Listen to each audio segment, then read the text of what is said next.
This is Paul.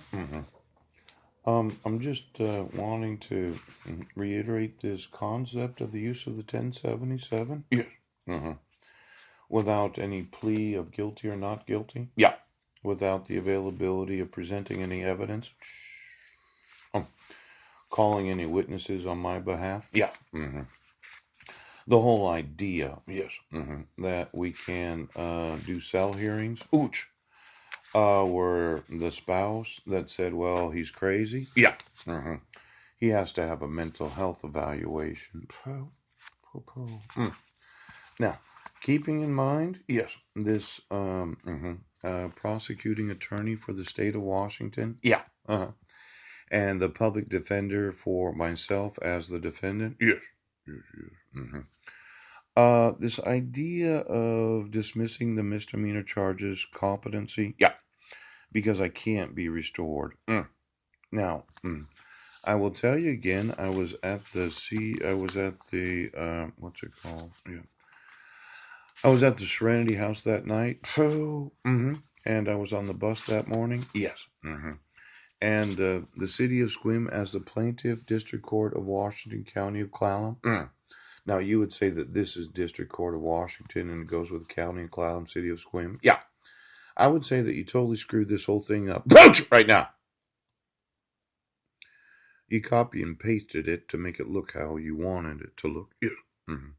Now, the report of the competency evaluator that said I was bipolar and schizophrenic. Yeah. This is what's called forced disappearance. Yes. The defendant is in custody for 27 days Pouch. because the Sequim Police Department refuses to admit the evidence that he wasn't in Sequim on December 31st of 2015. Yes. And since you have the emails, I can show you a picture of it. Yes. Obviously, Yes. you're trying to force disappear me. Yes. Using what is known as civil commitment. Right now. Now, the use of forced disappearance so as to conceal your own crimes. Yeah. It's a big crime. It's like one of these huge human rights crimes. Yeah. Where I get to sue the state. Yes. And every state. I know. The United States federal government. Yes, he does.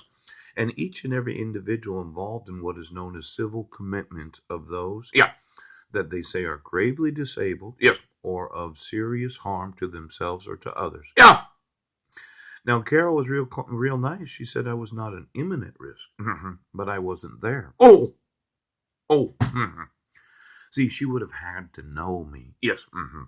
As an individual and possibly investigated me. Yes.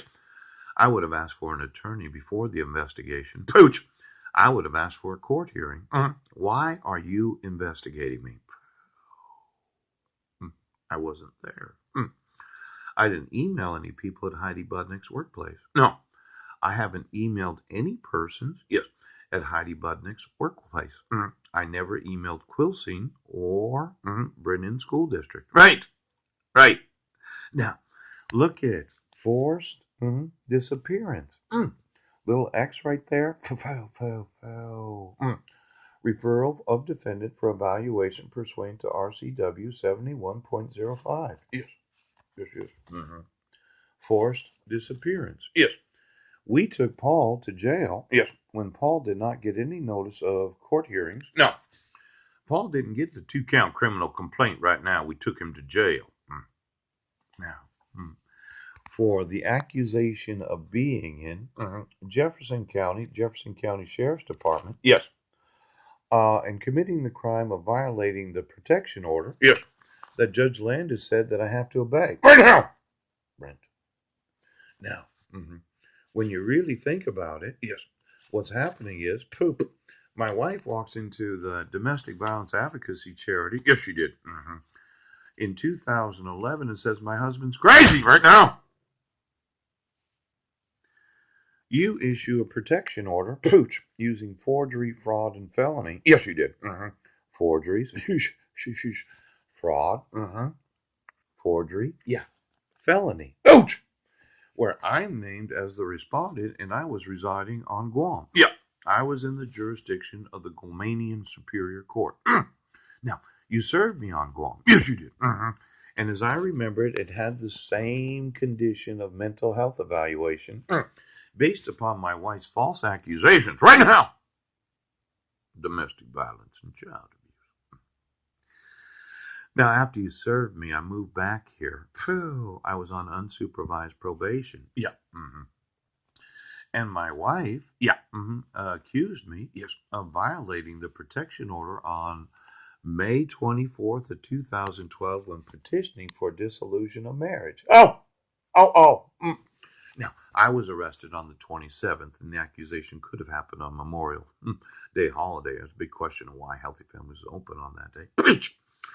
But this whole petitioning and the confidential reports and envelopes, Yeah. Brent Baisden, as I remember it, there was a condition of a mental health evaluation and the treatment if required. Pooh. Now, treatment if required can involve civil commitment. Yes. That results in forced disappearance. Pooch! Now, Squim Police Department. Yeah. I was on the bus. Oh. You wanted to force disappear me. Yes. You didn't want me emailing. No. You didn't want me saying that my rights were being violated. No. You didn't want me doing what I'm doing. No. You didn't right now. Forced disappearance for the false accusation of a crime where I wasn't in Squim. I wasn't there. And you got paid to do this. Yes. Where you wanted to put me away. Now, obviously, prison would have been difficult. But if you can get me in a 72-hour forced commitment, civil commitment, Poach right now, because you refuse to admit the evidence, Port Angeles Police Department.